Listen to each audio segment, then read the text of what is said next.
It's my feel-good breakfast show. Welcome back to your Feel Good Breakfast Show, Expresso on SABC3.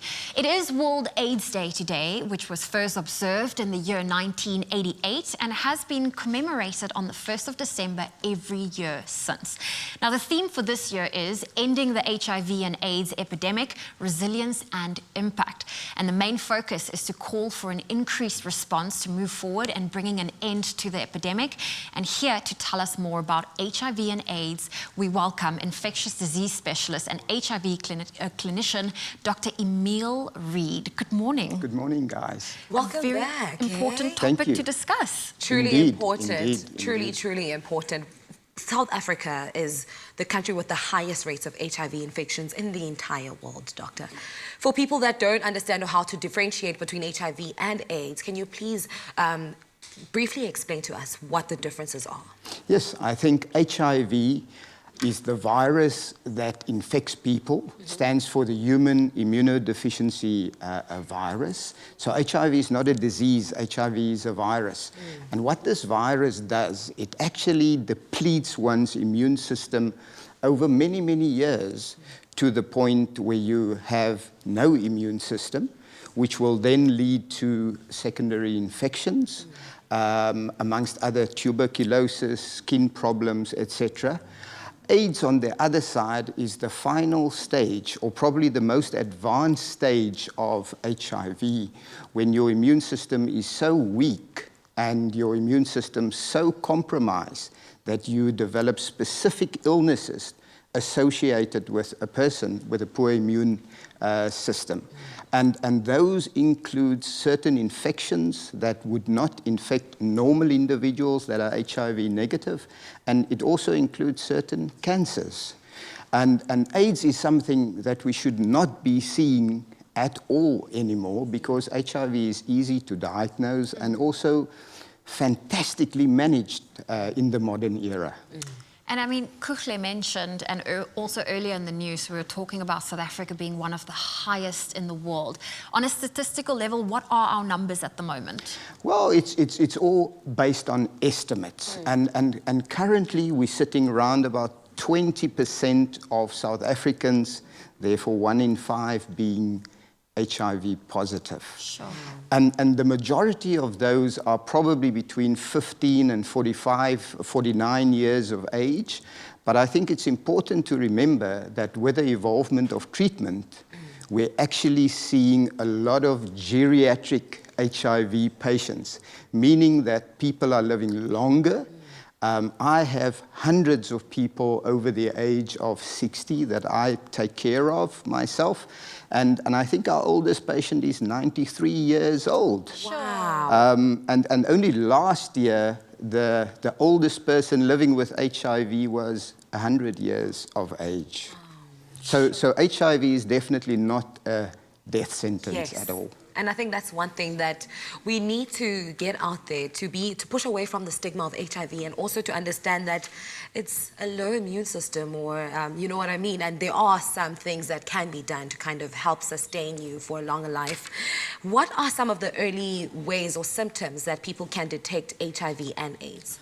Well, HIV and AIDS causes various non-specific symptoms over many years. And obviously, by the time you develop symptoms and signs, it probably means that you have an established infection. So the best is to not get too symptomatic HIV, and to probably know your status way in advance in order to protect yourself and those around you. And the best way to know your status, is it just a simple blood, like the prick of the finger? Yes, I think many different tests exist, so-called point-of-care devices where you actually do a finger prick or an oral swab. And those tests are used for surveillance purposes. It is not too sensitive and too specific. We do have blood tests that either test for the antibodies or specifically the genetic material of the virus itself. And those tests are very accurate, very sensitive, very specific. And just to mention it as well, it's not just about getting a test. People that get tested should also be provided with pre-testing and post-testing counseling. So it's very important that they are informed about the disease, very informed about the test they're going to undergo. And even if people test negative, it's important to do post-testing counseling in order to look at that components that led to them having a test in the first place, and also to those factors in order to keep them being HIV negative. It's all about the education also, just letting people know what this is Indeed. all about. How can people, you know, I know this is a typical question that a lot of people ask, but how is HIV transmitted? Well, the majority of HIV gets transmitted through sexual intercourse, which mean that those are, in all likelihood, the prevention strategies that we need to focus on. And I mean, there's nothing wrong with sex. Sex is part of life, it's part of love. And in South Africa, the minority of infections get transmitted through either intravenous drug usage, and then a big component is mother-to-child transmission. So when we look at preventing HIV, we talk about the ABC of sexual health. Number 1, abstinence. B, be loyal or be faithful.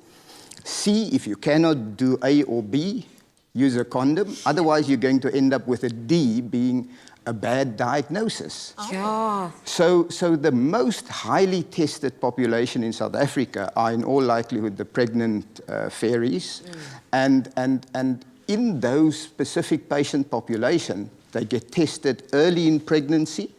If they are testing positive, we start them on antiretroviral treatment, which actually makes the chances of the baby contracting HIV close to 0. And I must say, in the last probably 15 years, I have not had one patient who took antiretroviral treatment who were pregnant, who transmitted the virus to her baby.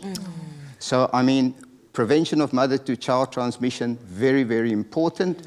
Also for healthcare providers working with patients, having a needle stick injury, getting exposed to blood products, post-exposure prophylaxis.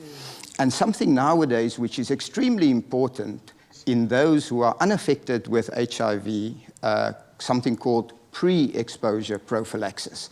And I think it's important for the public to note that HIV-negative patients living a high-risk life can use a tablet to prevent them from contracting HIV. And just around the corner, hopefully next year, we'll be also seeing depot pre-exposure ARVs, which means that people will be able to access an injection of antiretroviral treatment, more or less like contraception, and get an injection once every 2 to 3 months in order to prevent them from contracting HIV. Yeah. Well, Dr. Emille Reid, you're not going anywhere. We do have another segment, and so stay tuned on your Feel Good Breakfast Show as we have more to talk around HIV and AIDS with Dr. Emille Reid, who will be also joined by Cindy, who was diagnosed with HIV in November in the year 2014. She joins us too to tell us her remarkable story of hope.